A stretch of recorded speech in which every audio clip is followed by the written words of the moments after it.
শ্রদ্ধেয় সম্মানিত মুসলিম ভাই সকল, যাবতীয় প্রশংসা ও গুণগান সেই মহান আল্লাহ তাআলার জন্য, যিনি আমাদেরকে ভালোবেসে মুসলিম তথা কোরআন সুন্নাহ মান্যওয়ালাদের ঘরে জন্ম দিয়েছেন কিংবা মানার তৌফিক দান করেছেন। তাই সকল বলুন আলহামদুলিল্লাহ।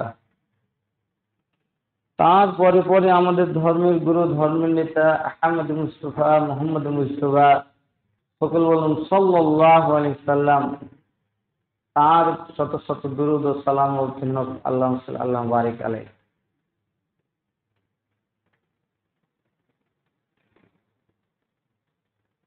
আজকে বিশ্বের দিকে তাকিয়ে দেখলে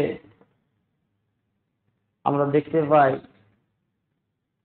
বিভিন্ন জায়গায় মুসলমানরা অপদস্থ হচ্ছেন। মুসলমানদেরকে নিচু চোখে দেখা হয়, ছোট মনে করা হয়। এর কারণ কি এবং কি কাজ করলে পরে আমরা সাহাবাদের মতো পুনরায় সমস্ত মানুষের সামনে উঁচু হতে পারবো, সম্মানিত হতে পারবো, সবচেয়ে ভালো হতে পারবো। তো দুটো কথা আপনাদের সামনে আজকে আমি তুলে ধরবো। কি কারণে আমরা নিচে নেমেছি আর কি করলে আবার আমরা সে উঁচু স্থানে পৌঁছাবো, এই দুটোকে আমি সংক্ষিপ্ত আকারে আজকের জুমার দিনে সংক্ষিপ্ত সময়ে তুলে ধরবো ইনশাআল্লাহ, আমার তাওফিক ইল্লা বিল্লাহ।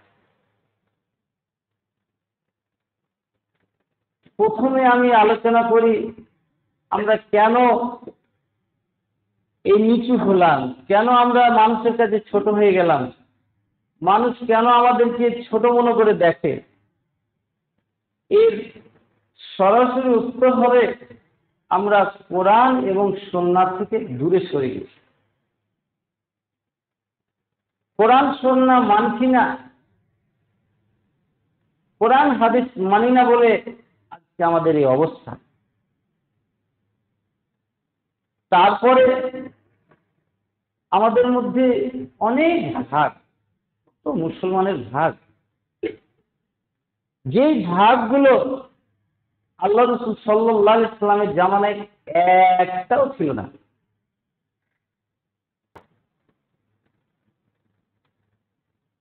কোন কোরআনের আয়াতে, কোরআনের কোন আয়াতে কিংবা কোন হাদিসে যত দল দেখছেন, একটা দলের আলোচনা নেই। তবে তারা কি ছিলেন? তারা মুসলিম ছিলেন। কি ছিলেন? মুসলিম ছিলেন। কি করতেন? কোরআন এবং হাদিসকে মানতেন। নাম ছিল মুসলিম, আমল ছিল কোরআন এবং হাদিস। কোনো ঝামেলা ছিল না, কোনো ফিতনা ছিল না, ফাসাদ ছিল না, কোনো মুসলমানের ভাগাভাগি, দলাদলি, কোনো কিছু ছিল না। সবাই একটাই নাম, কি? মুসলিম। যে কথাটা আল্লাহ রাব্বুল আলামিন নিজে কোরআন পাকের মধ্যে অনেক জায়গায় বলেছেন। কি বলেছেন? যেমন এক জায়গায় সূরা আলী ইমরান 102 নম্বর আয়াত আল্লাহ রাব্বুল আলামিন বলছেন, কি বলছেন? আউযু বিল্লাহি মিনাশ শাইতানির রাজীম, বিসমিল্লাহির রহমানির রহিম, ইয়া আইয়ুহাল্লাযীনা আমানুত্তাকুল্লাহা হাক্কা তুকাতিহি ওয়া লা তামুতুন্না ইল্লা ওয়া আনতুম মুসলিমুন। আল্লাহ রাব্বুল আলামিন বলছে, হে ইমানদারগণ, তোমরা আল্লাহকে সেইভাবে ভয় করো যেভাবে ভয় করা উচিত, এবং তোমরা যতক্ষণ মুসলিম না হবে ততক্ষণ মরবে না, অর্থাৎ মুসলমান হয়েই মৃত্যুবরণ করিও। আল্লাহ বলছেন তোমরা মরবে তো মুসলিম হয়ে মৃত্যুবরণ করবে। সহিহ বুখারীর হাদিস, আল্লাহ রাসূল সাল্লাল্লাহু আলাইহি সাল্লামের একজন খাদেম ছিল। সেই খাদেমটা কি? ইহুদি ছেলে। ইহুদির ছেলে একটা বাচ্চা আল্লাহ রাসূল সাল্লাল্লাহু আলাইহি সাল্লামের খিদমত করতেন। ইহুদির বাচ্চা আল্লাহ রাসূলের খিদমত করতেন, থাকতেন আল্লাহ রাসূলের কাছে।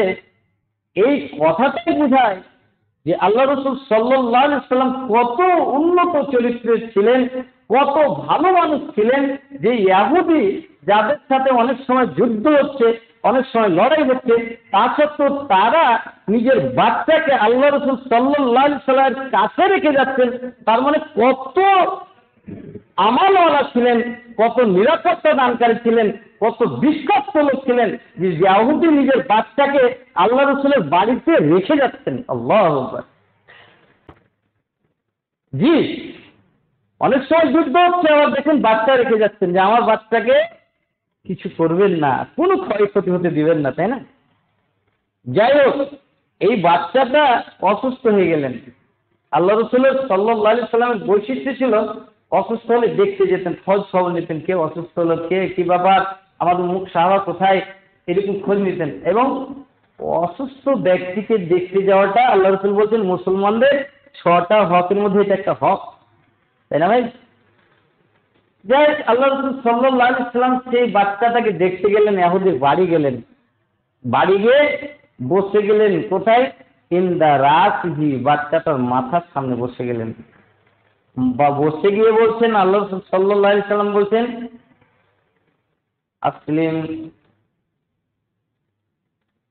তো যখন আল্লাহ রাসূল সাল্লাল্লাহু আলাইহি সাল্লাম বলছেন আসলিম, তুমি ইসলাম গ্রহণ করো, তো বাচ্চাটা তার বাবার দিকে দেখছে, দেখবেই বাবা কি বলছেন, তাই না?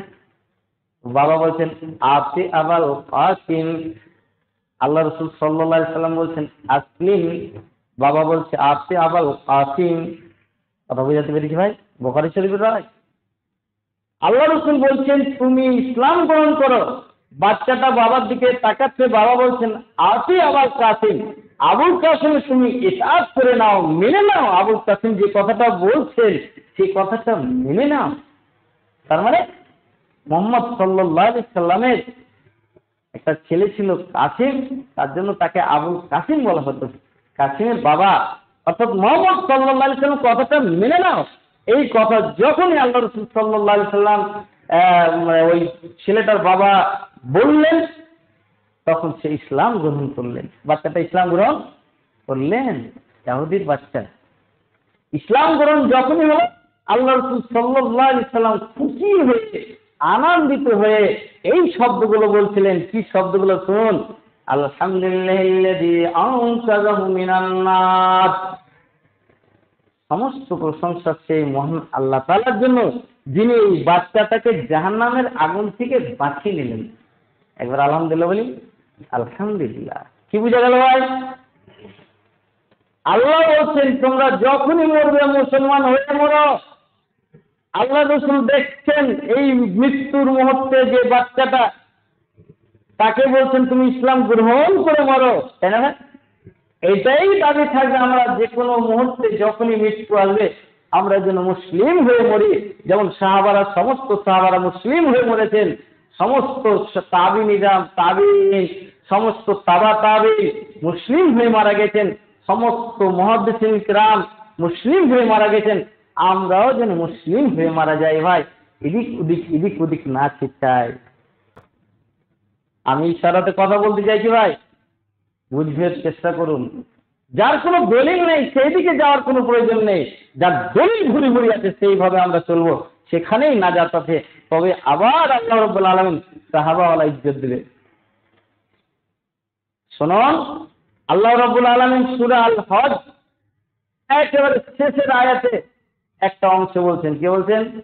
ওয়াজতাবাকুম, আল্লাহ তিনি যিনি তোমাদেরকে মনোনীত করেছেন। ওয়ামা জাআলা আলাইকুম ফিদ্দীনি মিন হরাজ, এবং দিনের মধ্যে কোনো সমস্যা তৈরি করে রাখেননি তোমাদের জন্য। ৩য় নম্বর আল্লাহ রাব্বুল আলামিন কথাটা বলছেন হুয়া সাম্মাকুমুল মুসলিমিন, এবং আল্লাহ তোমাদের নাম মুসলিম রেখেছেন।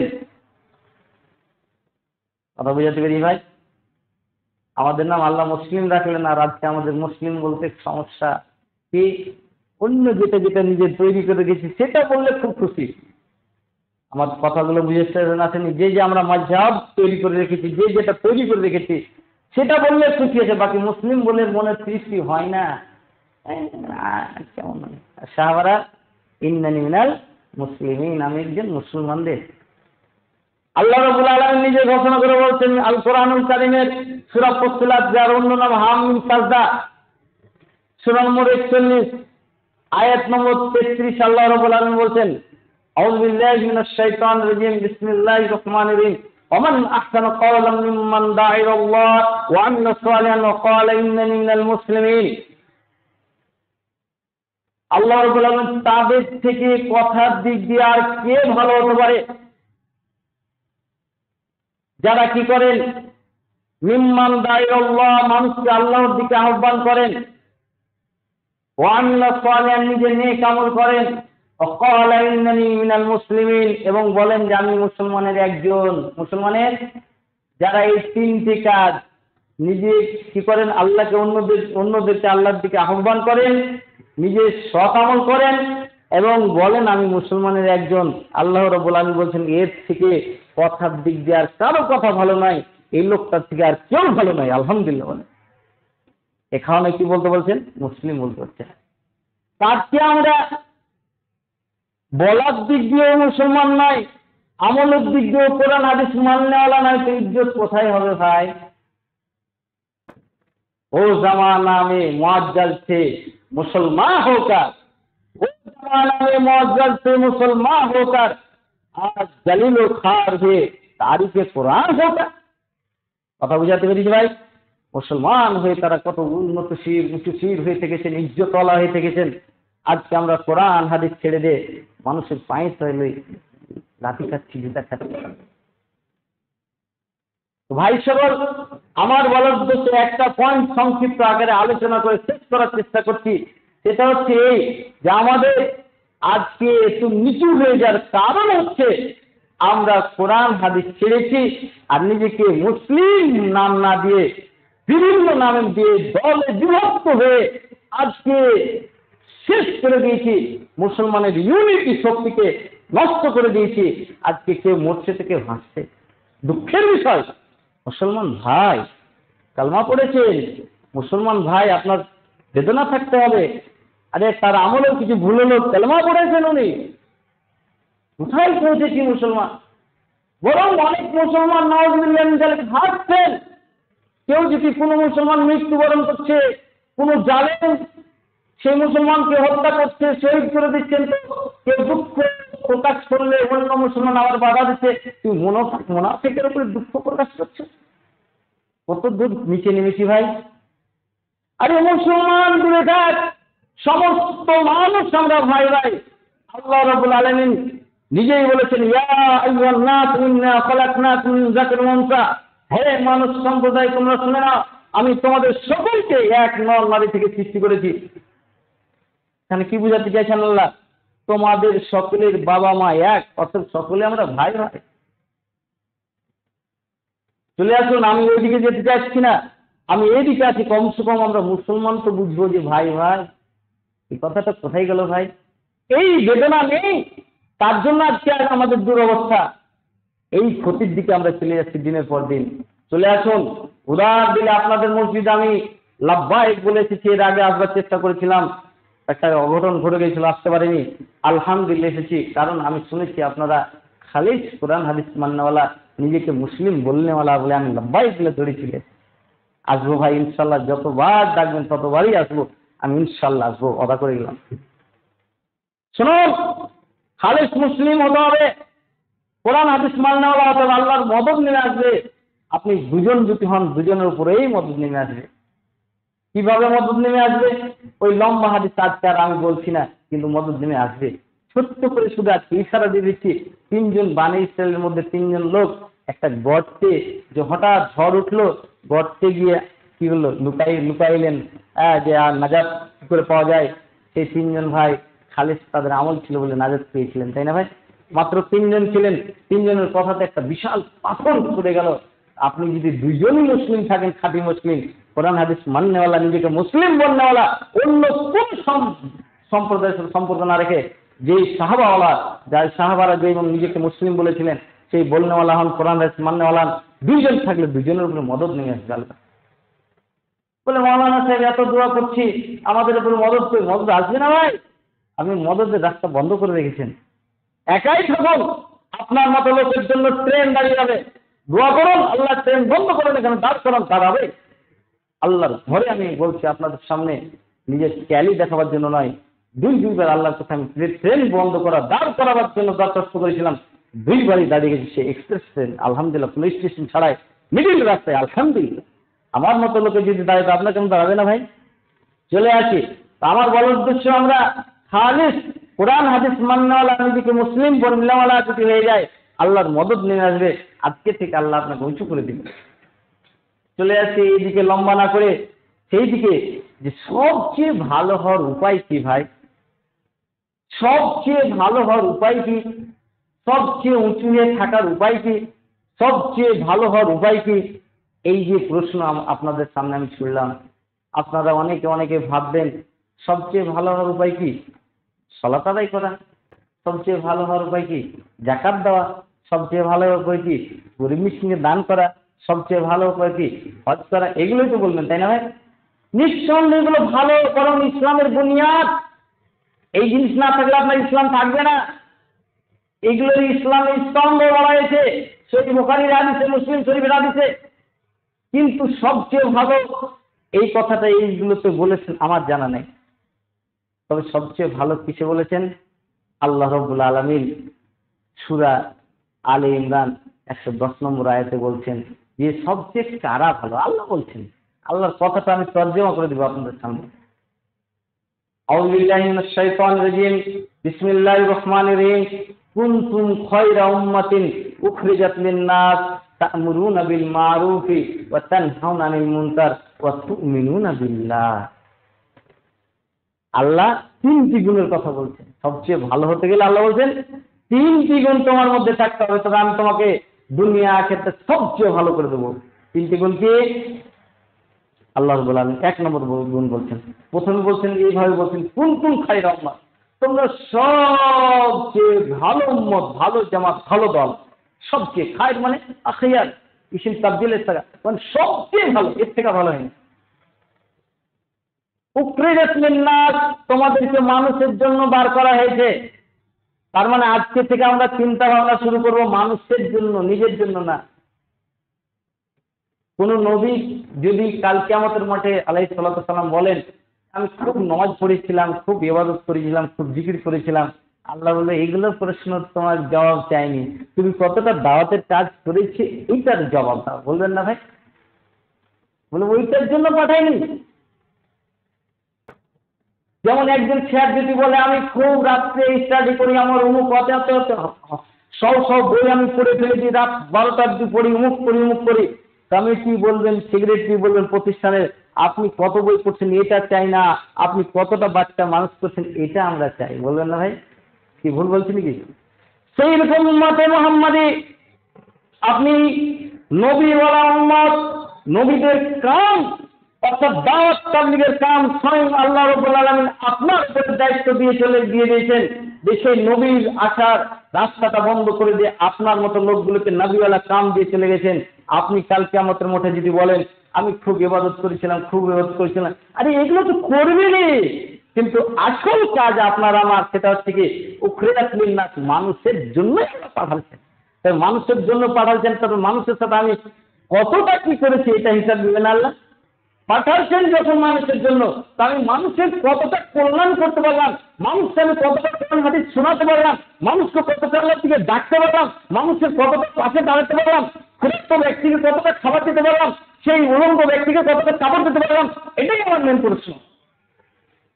এবং যেহেতু নবী আসবে না, আপনার আমার দায়িত্ব সেই কতটা কাজ করেছি এই হিসাবটাই হবে। আল্লাহ রাব্বুল আলামিন তাই বলছেন, কি বলছেন?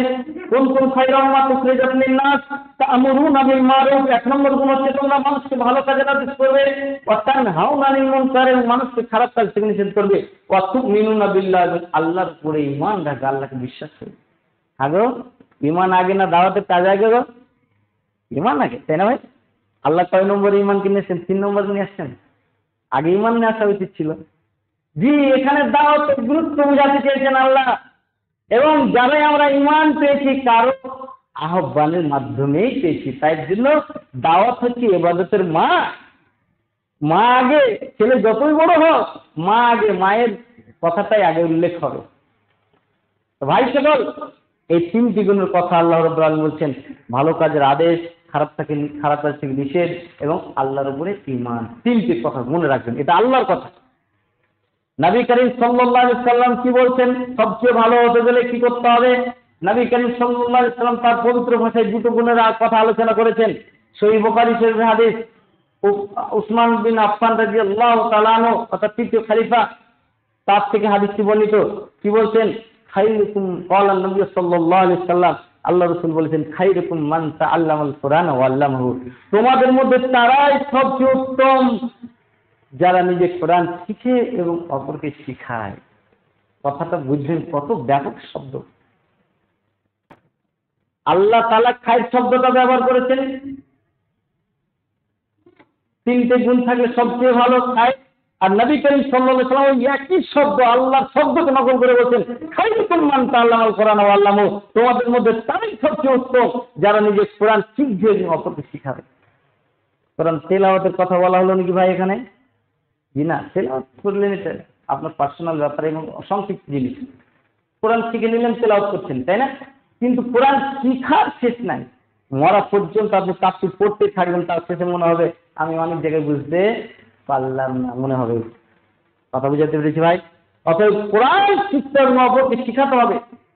যে আলিফ বা জানেন তাকে আলিফ বা শিখাতে হবে, যে আলিফ বা জানেন তাকে, যে কোরআন পড়তে তাকে মানে শিখাতে, অর্থ শিখাতে হবে, যে অর্থ জানেন তাকে তাফসীর শিখাতে হবে। এই শিখবো, শিখাবো, এই কাজটা সাহাবারা একই সময় মুতাআল্লিমুন ওয়া মুআল্লিমুন, একই সময় তারা ছাত্রও ছিলেন, শিক্ষকও ছিলেন, শিখতেন, অপরকে শিখাতেন। কথা বুঝাতে পেরেছি ভাই? অতএব আল্লাহ রাসূল সাল্লাল্লাহু আলাইহি ওয়াসাল্লাম 2টি গুণের কথা বললেন। এই 2টি গুণ যদি থাকে, আল্লাহ রাসূল ঘোষণা দিয়ে বললেন তোমরা সবচেয়ে উত্তম, উত্তম হয়ে দুনিয়াতে থাকবে, আখিরাতে থাকবে। আজকে আমরা মুসলমানরা উত্তম হতে পারিনি কেন? দেখুন, সব মুসলমানদের মধ্যে নিয়ে এই 5টা গুণ পাওয়া যাচ্ছে কি ভাই? পাওয়া যায় না। তার মধ্যে দাওয়াত আছে তো তালিম নাই, অর্থাৎ কোরআনের শিক্ষা দিতে হবে, এটা দিবেন নাই। এই কোরআনের শিক্ষা দিয়ে আমরা মসজিদের মাওলানা সাহেবরা, কিন্তু দাওয়াতের কাজে নাই। আবার 5টা গুণ যখন একত্রিত হয়ে আমার মধ্যে আপনার মধ্যে থাকবে, তখন আল্লাহ এবং তার রাসূল ঘোষণা করে বলবেন এই লোকটা সবচেয়ে ভালো, দুনিয়াতে ভালো, আখিরাতে ভালো। আলহামদুলিল্লাহ বলে। স্পষ্ট করতে পারলাম কিনা ভাই? আবার বলছি বুঝাবার জন্য, আমরা যদি দুনিয়া আখিরাতে সবচেয়ে ভালো হতে চাই, 5টা গুণ আমাদের মধ্যে নিয়ে আসতে হবে। 1 নম্বর গুণ হচ্ছে মানুষকে ভালো কাজের আদেশ করতে হবে। 2য় নম্বর গুণ হচ্ছে খারাপ কাজ থেকে নিষেধ করতে হবে। 3য় নম্বর গুণ হচ্ছে আল্লাহকে বিশ্বাস করতে হবে। 4র্থ নম্বর গুণ হচ্ছে কোরআন শিখতে হবে। 5ম নম্বর গুণ হচ্ছে কোরআন অপরকে শিখাতে হবে। আর একটু মনে রাখার জন্য আরেকটা আমি কথা বলছি, মনে রাখার জন্য, দিন রাতে কয়েকটা নামাজ হয়? 5 ওয়াক্তের। ইসলামের ভিত্তি কটি? 5টি। সবচেয়ে ভালো হতে গেলে কটি গুণ লাগবে? 5টি। মনে থাকবে ভাই? করুন, আজকে থেকে আপনি শুরু করুন, দেখবেন আল্লাহ আপনার ইজ্জত অনেক কিছু করে দেবেন, অনেক কিছু করে দেবেন। 5টা গুণ লাগবে, কিন্তু নিয়ে আসুন। আল্লাহ রাসূল সাল্লাল্লাহু আলাইহি ওয়াসাল্লাম প্রায় 32-33 বছর বয়স হলো, তখন থেকে আল্লাহ রাসূল আর মানুষের সাথে থাকতে ভালো লাগতো না, একা একা থাকতে যেন ভালো লাগছে। তাওয়াজ্জু ইলাল্লাহ, আল্লাহর দিকে যেন কি একটা টান হয়ে গেল, মাইলান হয়ে গেল। আল্লাহকে মনে মনে খুঁজছেন। এই করতে করতে কত বছর চলে? প্রায় 7 বছর। শেষের দিকখানে আর বাড়িতেও থাকতে পারছেন না, মনে বাড়িতে আশেপাশের লোকে এমনিতে একাই থাকছিলেন, কিন্তু আর বাড়িতে গ্রামে থাকাও আর হলো না। কি করলেন? সহিহ বুখারী শরীফের হাদিস, আয়েশা রাদিয়াল্লাহু তাআলা আনহা বর্ণনা করছেন যে আল্লাহ রাসূল সাল্লাল্লাহু আলাইহি সাল্লাম কি করতেন, মা খাদিজা রাদিয়াল্লাহু তাআলা আনহার কাছ থেকে কিছু খাবার নিয়ে চলে যেতেন কোথায়, গারে হীরাতে। গারে হীরা যারা হাজী সাহেবেরা দেখেছেন, গারে হীরা অনেকটা গর্ত আছে, তাই না ভাই? কেন গর্ততে ঢুকাচ্ছেন আল্লাহ? আরে বাড়ির একটা ঘরেই তো এবার জিকির করলে চলতো, তাই না? কিন্তু ঢুকাচ্ছেন কোথায়? একবারে মাঠে গিয়ে, মানে বাড়ি বেল আকার গ্রামের বাইরে গিয়ে। আচ্ছা, সেখানে সাপ থাকতে পারে না ভাই? বাঘ ভাল্লুক আসতে পারে না ভাই? কিছু আসতে পারে, তা সত্ত্বেও নিয়ে যাচ্ছেন কোথায়? গারে হীরাতে। চলো নবে, বাড়ি তার থাকতে দেওয়া না, গারে হীরাতে গিয়ে করছেন। আবার এমনি একটা ছোট্ট গর্ত, তো ওখানে জিকির করতে পারতেন, কিন্তু না, আল্লাহ ঢুকাচ্ছেন, চলো গারে হীরাতে, চলো নিচের দিকে যাও। কেন? আমরা এই যে বিল্ডিংটা উঠিয়েছি না, যে যত বড় বিল্ডিং উঠবে নিচের দিকে তত গর্ত করতে হবে, হবে না ভাই? 5 তলা ফাউন্ডেশন হলে আপনার কমসে কম 5 ফিট গর্ত করে পিলার দিতে হবে। 10 তলা হলে 10 ফিট, যত উপর দিকে ওঠাবেন তত নিচের দিকে গর্ত করতে হবে, না হলে বিল্ডিং টিকবে না। তো মুহাম্মদ সাল্লাল্লাহু আলাইহি সাল্লামের উপর দিয়ে আবার যে পুনরায় ইসলাম থেকে আল্লাহ জীবিত করার ইচ্ছা, তার জন্য ওনাকে যে গর্তে নামাচ্ছেন শক্ত করার জন্য, চলো মোহাম্মদ তুমি গর্তে চলো, তোমাকে ওখানে আগে জিকির করাবো। আল্লাহ রাসূল সাল্লাল্লাহু আলাইহি সাল্লাম জিকির করছেন, আল্লাহ ধ্যানে আছেন। এই করতে করতে করতে করতে করতে এমন পর্যায়ে চলে আসলেন যে স্বপ্নটা দেখতেন, পরে আবার ঠিক সকালে ওইটাই ঘটতো। দেখছেন এটা হচ্ছে, এটা হয়ে যাচ্ছে। আর রুইয়া সাদিকা, সত্য স্বপ্ন। এই স্বপ্ন দেখতে দেখতে আবার 6 মাস প্রায় স্বপ্ন দেখলেন। হঠাৎ করে গাড়ি হীরাতে আছেন, জিবরাইল আলাইহিস সালাতু সালাম এসে আল্লাহ রাসূল সাল্লাল্লাহু আলাইহি সাল্লামকে ওহী নিয়ে আসলেন আল্লাহ রাসূল সাল্লাল্লাহু আলাইহি সাল্লামের কাছে।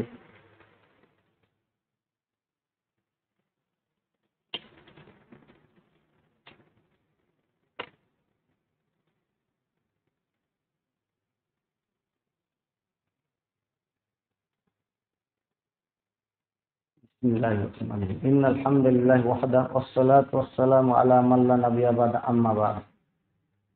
আল্লাহ রাসূল সাল্লাল্লাহু আলাইহি সাল্লাম গাড়ি হীরাতে আছেন, আল্লাহর ধ্যানেই আছেন।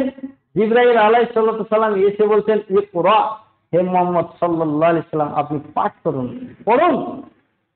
আল্লাহ রাসূল সাল্লাল্লাহু আলাইহি সাল্লাম উত্তর দিচ্ছেন, মা আনা বিকারি, আমি তো পড়তেই জানি না, কি পাঠ করব। আচ্ছা বলেন, আপনি মারাঠি ভাষা জানেন না, আর আপনার সামনে একটা মারাঠি ভাষার যদি কাগজ ধরে তুলে ধরা হয় আর বলা হয় যে আপনি পড়ুন, তো আপনি কি বলবেন? আমাকে কেটে কেটে টুকরা করে দিলে আমি পড়তে পারবো না, তাই বলবেন না ভাই? বলে সব জিলাপির মতো কি লেখতে আছে, আমি কি করে পড়বো ভাই? মনে হবে না? না। আল্লাহ রাসূল সাল্লাল্লাহু আলাইহি সাল্লাম একই উত্তর দিচ্ছেন, মা আনা বিকারি, আমি পড়তেই জানি না, তো কি বলবো? জিবরাইল আলাইহিস সালাতু সালাম আল্লাহ রাসূলকে এইরকম করে সিনায় ধরলেন চেপে, আর এত জোরে চাপ দিলেন, আল্লাহ রাসূল সাল্লাল্লাহু আলাইহি সাল্লাম নিজেই ভাষা বলছেন, হ্যাঁ বালাগা মিন্নিল জুহদা, আমার পক্ষ থেকে জিবরাইল আলাইহিস সালামকে কষ্ট পৌঁছিল, মানে আমিও জান ফেটে চেষ্টা করছি ছুটে যাওয়ার, মনে হচ্ছে জান বেড়ে যাবে। তখন ছেড়ে দিয়ে বলছেন ইকরা, আবার বলছেন পড়ো, দেখেন আবার এক উত্তর দিচ্ছেন, মা না বেকারি, পড়তেই জানি না। এই করে তৃতীয়বার যখন আল্লাহ রাব্বুল আলামিনের ফেরেশতা জিবরাইল আলাইহিস সালাতু সালাম আল্লাহ রাসূল সাল্লাল্লাহু আলাইহি সাল্লামকে ধরে চেপে বলছেন, সাতছেন দিয়ে বলছেন, ইকরা বিসমি রাব্বিকাল্লাযী খালাক, খালাকাল ইনসানা মিন আলাক, ইকরা ওয়া রাব্বুকাল আকরাম আল্লাযী আল্লামা বিল কালাম, আল্লামাল ইনসানা মা লাম ইয়ালাম। এই যে 5টি আয়াত নাযিল হলো, 5টি আয়াতের মধ্যে প্রথমে পড়ার কথা ভাই, এবং কলমের কথা আছে, মানে লেখার কথা, এবং আলাক শব্দ দিয়ে লাইসেন্সের কথা। কল্পনা করতে পারেনি মুসলমান আমরা কোথায় গিয়েছি? 5টি আয়াতের মধ্যে 3টি কথা দেখুন, একটা হচ্ছে পড়ার কথা, একটা লেখার কথা, একটা লাইসেন্সের কথা শুরু করছেন আল্লাহ। আর আমরা যে মুসলমান কত দূরে রয়েছি সায়েন্স থেকে, পড়ার থেকে, লেখা থেকে, তাই না ভাই? ফিরে আসুন। এই যে আমরা কিছুদিন ইংরেজ আসলো, তারপরে ধর্মের শিক্ষাটাকে আলাদা করে দিল, আর দিন দুনিয়ার শিক্ষাটাকে আলাদা করে দিল, এটা আমাদের অনেক ক্ষতি করে দিয়েছে ভাই।